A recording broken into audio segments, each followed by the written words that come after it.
আউযু বিল্লাহি মিনাশ শাইতানির রাজিম বিসমিল্লাহির রহমানির রহিম। বাংলাদেশ মানব জোটের পক্ষ থেকে আমি কাজী মোশাররফ হোসেন। আমি এক্ষণে কারো স্তুতি বা প্রশস্তি গাওয়ার জন্য বসিনি, কিন্তু তথাপিও বলতেই হয় যে দীর্ঘ ১৬ বছর যাবৎ বিদেশে থেকেও জনাব তারেক রহমান দলকে সত্যি সুশৃঙ্খলভাবে চালিয়ে নিয়েছেন তাদের বিএনপিকে।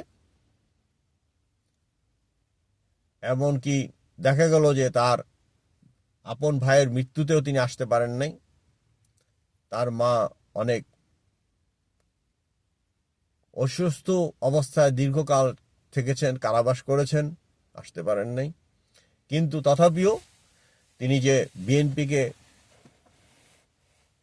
সারা পৃথিবীর মানুষ নিয়ে, অন্তত বিএনপি মরা মানুষদেরকে নিয়ে বিএনপিকে সঠিক পথে এগিয়ে নিয়ে গেছেন, এজন্য ওনাকে ধন্যবাদ। বিএনপি এবং জামাত এরা দীর্ঘদিন সংগ্রামের কারণে মানুষ এই একনায়ক সরকারের উপরে খেপে গিয়ে যেই অভ্যুত্থানটি ঘটে এবং এর প্রকাশ ঘটে সারা বাংলাদেশ ব্যাপী। বৈষম্য বিরোধী ছাত্র আন্দোলন এটি ছিল ঢাকা কেন্দ্রিক, কিন্তু দেশের প্রত্যন্ত অঞ্চলের যে সকল কর্মীরা তারা ছিল বিএনপি বা জামাতের। জামাতকে বা জামাতের যারা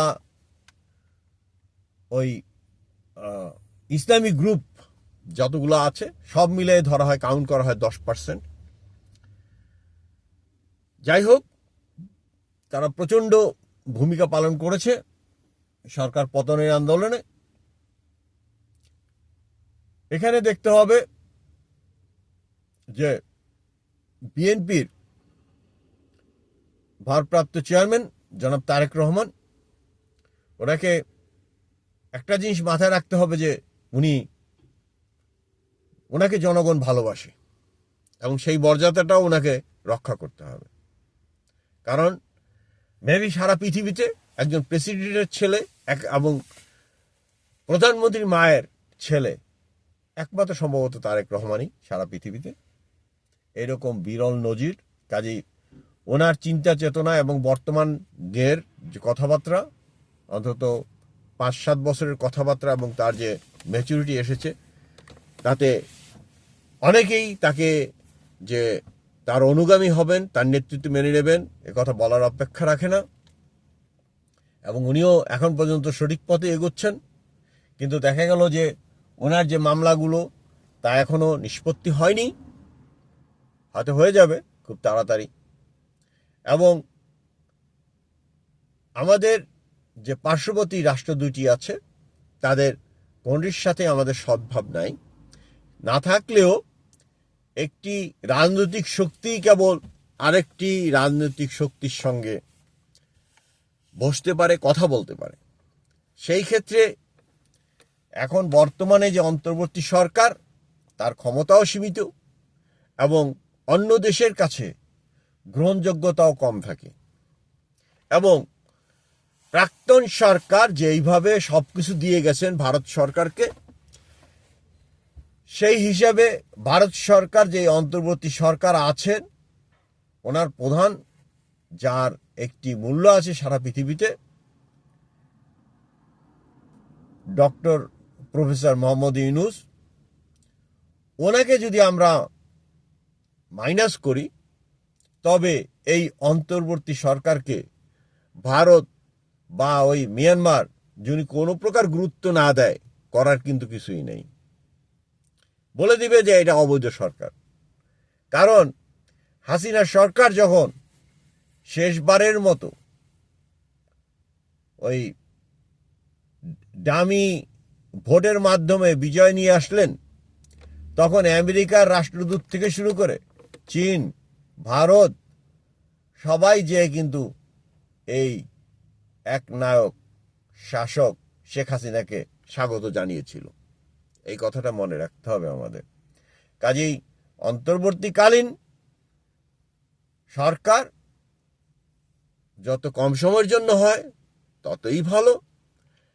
হ্যাঁ, ওনার যে গ্রহণযোগ্যতা আছে প্রফেসর মোহাম্মদ ইউনূসের, উনি যদি সঠিকভাবে দেশকে আরো 3 মাস বা সর্বোচ্চ 6 মাস চালিয়ে এর মধ্যেই, এই 6 মাসের মধ্যেই একটি ইলেকশন দিয়ে জাতিকে এগিয়ে নিয়ে যেতে পারেন, তবে সর্বসম্মতিক্রমে আমি বলবো যে এই সৎসাহ যদি উনি দেখাতে পারেন বা কাজগুলো করতে পারেন, তবে ওনাকে অবশ্যই প্রাক্তন প্রেসিডেন্ট জনাব শাহাবুদ্দিন সাহেবের মতো আমরাও এই গুণী লোককে কেন হারাবো বা কেন ছেড়ে দিব, তাকে আমরা প্রেসিডেন্ট হিসেবে রেখে দিব ভবিষ্যতে। কাজেই দেশকে যে অর্থনৈতিক অবস্থা চলছে, বিশৃঙ্খলা চলছে, এর থেকে অতি ত্বরিত মুক্তি পাওয়ার একটাই উপায়, সেটা হলো যত তাড়াতাড়ি সম্ভব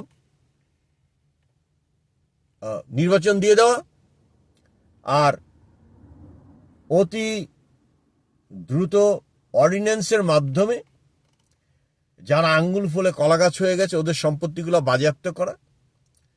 আওয়ামী লীগের যারা এথিক্যাল ইস্যু, আর্থিক ইস্যুতে যারা দোষী, তাদেরকে অবশ্যই আইনের আওতায় নিয়ে আসা। দীর্ঘ 25 বছর আমি বলবো অন্তত জেনারেল জিয়া একজন সৎ প্রেসিডেন্ট ছিলেন। 1981 সালের পর থেকে শুরু করে জনগণের যারা এই অবৈধ পয়সা বানিয়েছে তাদেরকে এখনই আইনের আওতায় নিয়ে আসুক, তবে দেখা যাবে যে ভবিষ্যতে মানুষ দুর্নীতি করতে গেলে অনেক চিন্তা ভাবনা করবে। এই টাকার জন্যই মানুষকে খুন করে, মানুষের এলাকা আরেকজন দখল করে এবং দুর্বৃত্তায়নগুলো করে।